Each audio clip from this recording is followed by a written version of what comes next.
Is the changes review going to YouTube? I came in late. Maybe we'll cut this down for YouTube. Hey, what's up, everybody? It's your boy Scarzig here. Quickly going over, what I think about the patch. And we're going to say thanks once again to the devs for responding to some of our complaints and maybe not going as far as I would have liked. Something like that for YouTube.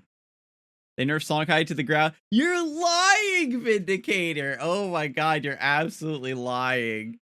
You are absolutely lying. To be fair, I think that Songhai's, what they did was so strong that it forced everyone to... It forced the entire metagame to shift to beat it.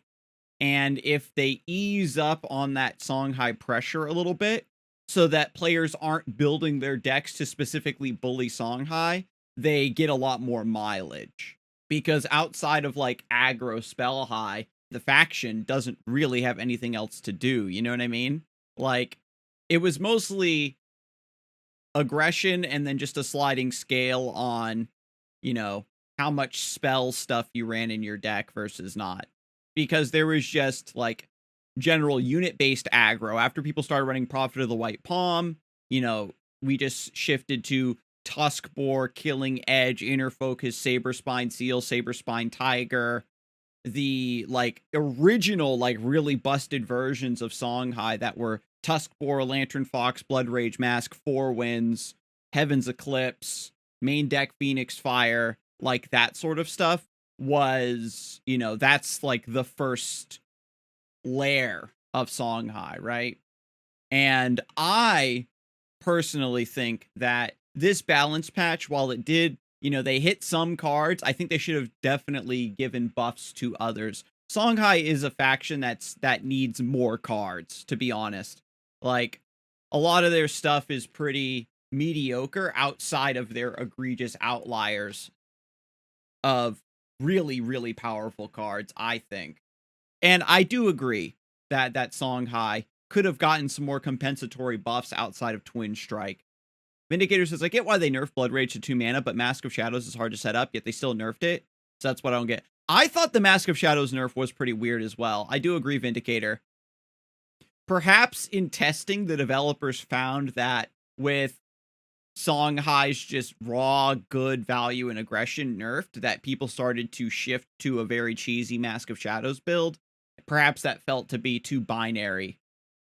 But regarding this patch, I was kind of hoping that they would have mixed some buffs in, some more buffs into this patch. I think the developers maybe didn't want to go too crazy with buffing some of the lesser used cards because Gauntlet is around the corner, the release of Draft Mode.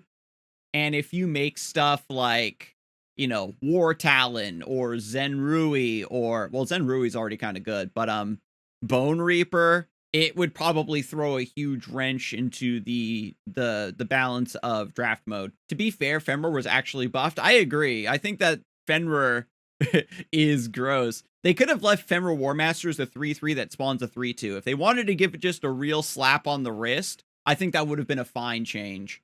But now Fenrir Warmaster being a 3/4 that summons a 3/2 means it gets about the same amount of value and trading potential as before.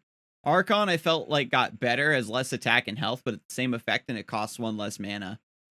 I think the idea with lowering Archon Spellbinder's stats and mana cost is mostly just a nod towards playing around it's nerfing Flash Reincarnation Magmar, I think. If I'm being perfectly honest, chat, Flash Reincarnation should probably just be reworked. It's not a card that has ever been healthy for Magmar. Same effect. Oh, they did change the effect. It now boosts the cost of all spells. I wonder why Lady Locke will jive with technically not tokens. That's messed up, too. Because Lady Locke got nerfed because of walls, but was actually fine in Wraithlings. Because your Wraithlings get buffed to become 2/2s, and so they still die to 1 general attack. The reason that Lady Locke and Bone Chill Barrier is so strong is because Bone Chill Barriers become 1/3s, so you can't clear them with just hitting them with your general. I would rather they change Lady Locke so that it only gives +1 attack, or they nerf Bone Chill barriers to be 0/1s and not 0/2s. I guess that's more of a hedge versus the power of Ghost Lightning, because, you know, walls would still die to Tempest and Spirit Harvester. And that's what I'm saying is it's very interconnected. But to look at the actual changes themselves, I had already pointed out that Blood Rage Mask should probably cost 2 mana. And this was because you could do, you know, Tuskbore to take the center mana tile and then equip a Blood Rage Mask. And then your opponent is very massively behind because you put a big threat in play, you take the center mana from them to stifle their early development, and then Blood Rage Mask on top of that means that your opponent is already taking a lot of damage before they can do anything with the Blood Rage Mask. The best way to deal with that opener is just ignore Tuskbore, play a Rust Crawler or something like that, I think. The Tuskbore change doesn't really do a whole lot, I agree. It just means that if you let Tuskbore go back to your opponent's hand, they take 1 damage. And I have to brush up on my basic arithmetic, chat, but if my opponent takes 1 damage and I take 3 damage or 6 damage, my opponent's still very much ahead in that trade. My opponent will take 1 damage is not a real choice to make. Your opponent getting the Tuskbore back is very much worth the cost of taking 1 damage. It means that Tuskbore plus Blood Rage Mask is now kind of off the table. So if you're running Tuskbore, you're maybe more into a board-based idea and less into a Blood Rage Mask's value idea. With Blood Rage Mask costing 2, we're probably going to be seeing much more Silhouette Tracer style, very heavy kiting Songhai, which was a thing at first until players realized that I don't need to run away from my opponent because I have so much damage output they die before I'm under any real threat. Blood Rage Mask, and when you nerf something from 1 mana to 2 mana, it's always a gargantuan nerf because you're doubling the mana cost. You know what I mean? And again, the Mask of Shadows change, I think this might just be I think this is a safety nerf. And now as well, Mask of Shadows has anti-synergy with Tuskbore. But I mean, I think that you can run like aggro Tuskbore Songhai without any artifacts. It's about the same. And I don't know if they're just saying, okay, we don't want Mask of Shadows Cyclone Mask to become a thing again. So they kind of lowered the damage output on this. I really wish as well that they would add like context. Like the reason the card ended up being too strong, which also gives validation to the community when they acknowledge, yeah, you know, the amount of damage that Blood Rage Mask was capable of outputting was too high, especially when your opponent was behind on the board, blah, blah, blah, that kind of thing. And so we're increasing the cost of 2 mana in order to shut that down a bit. Like, just give it a little bit more of a blurb and context around the changes. It's just bonus communication from the devs to the player base. And again, at least for me personally, I love that sort of validation and vindication where the things that that you're like, this card is strong because XYZ, and then you see that in the patch notes. It's nice. And then you get a better glimpse into the mindset of how the developers respond to feedback and evaluate things. And they can also throw in little caveats here, like, we're going to revisit, this card is still on our watch list to see if, you know, it's going to need further improvement. So if there's a nerf that you think didn't go far enough, then you have that reassurance also posted in the patch notes. The card is still being evaluated by the developers, and that they didn't just say, okay, this problem is fixed now. Jab Info says, I'm bummed they didn't nerf Songhai's ability to spec into burn while also being able to easily refill a hand while also getting spell synergy. 0 punishment for dumping hand. Because Archon Spellbinder is like one of the most playable, good late game cards. So by nerfing Archon Spellbinder, it hurts the potential for late game decks to have a lot of value.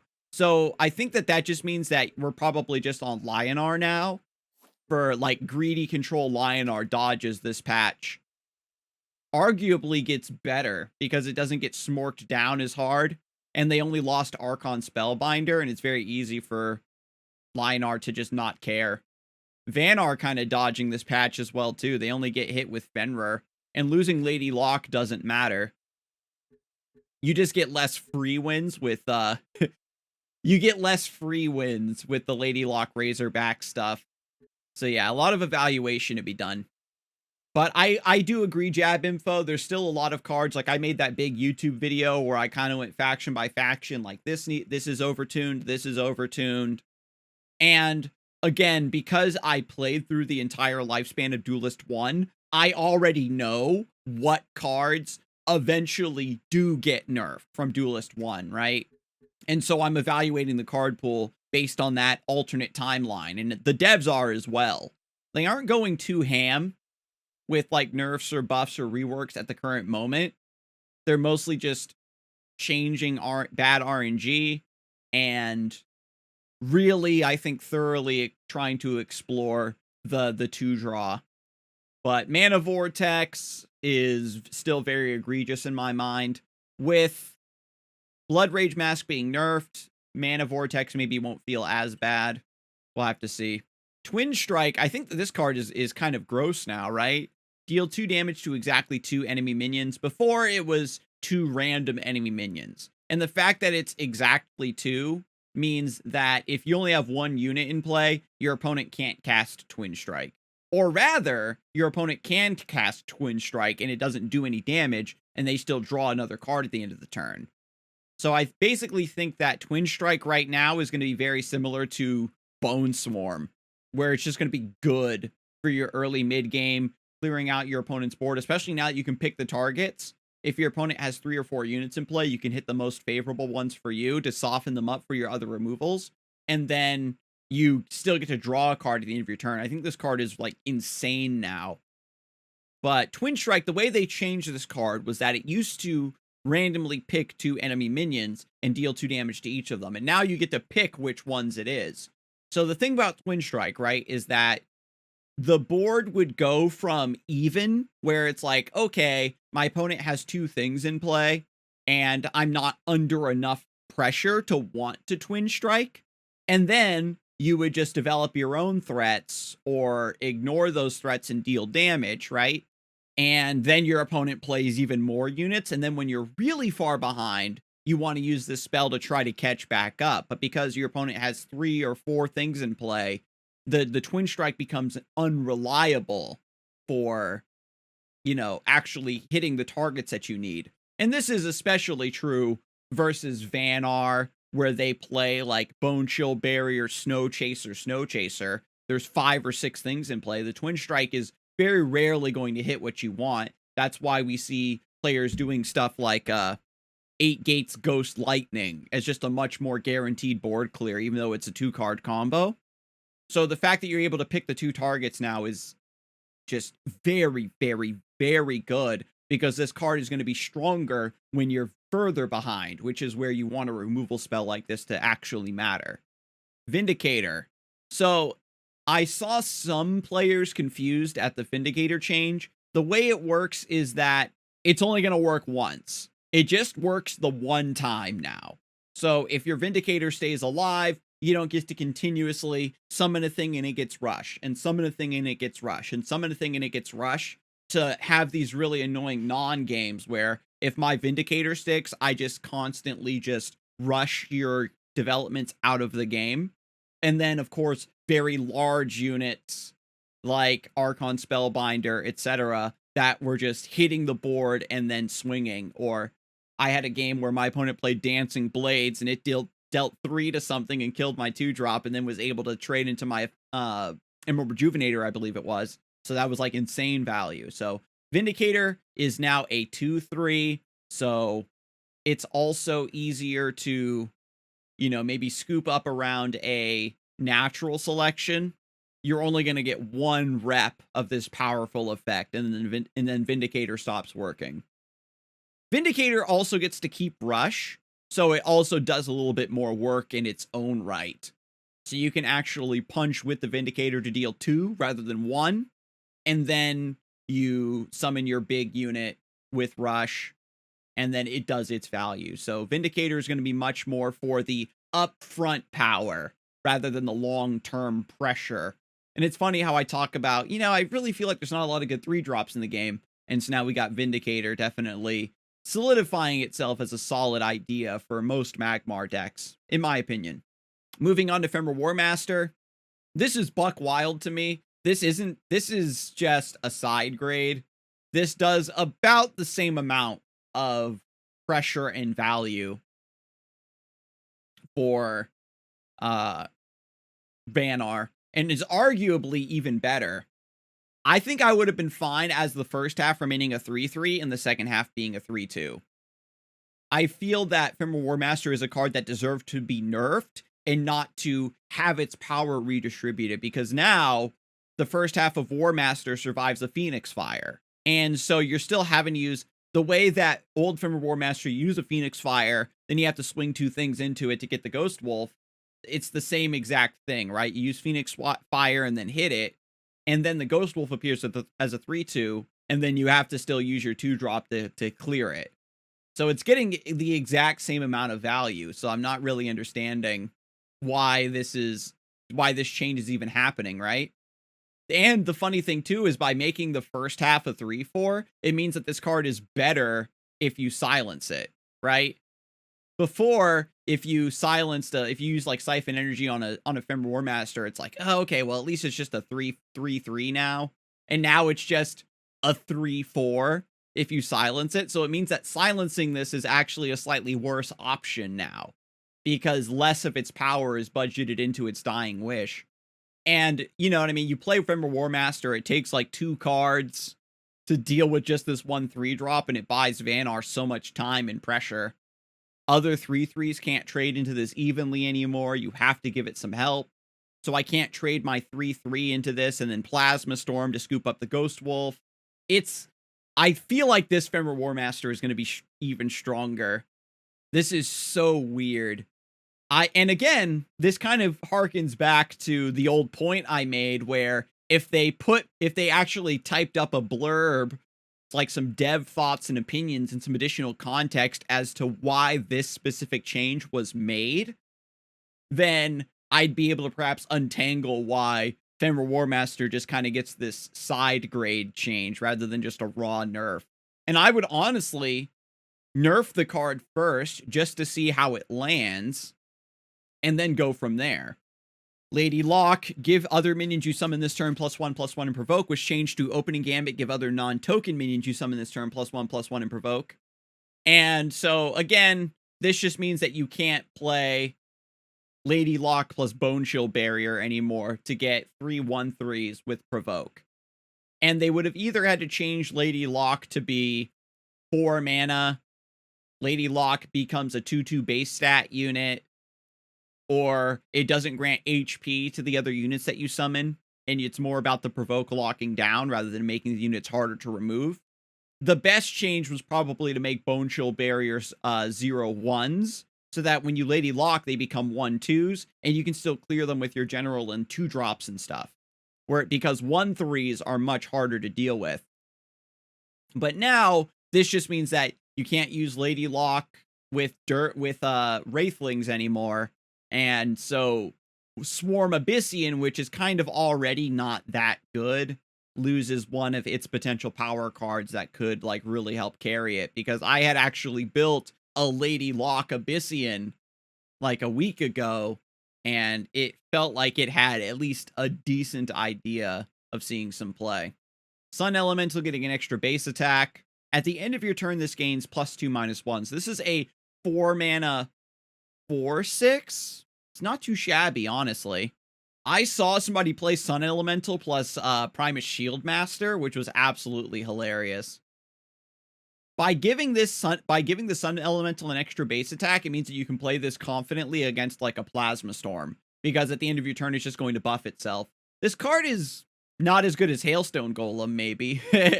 Can you heal the HP back? No, it actually permanently alters its base stats. It doesn't take damage, it changes its HP. So you can't just like heal the stuff back.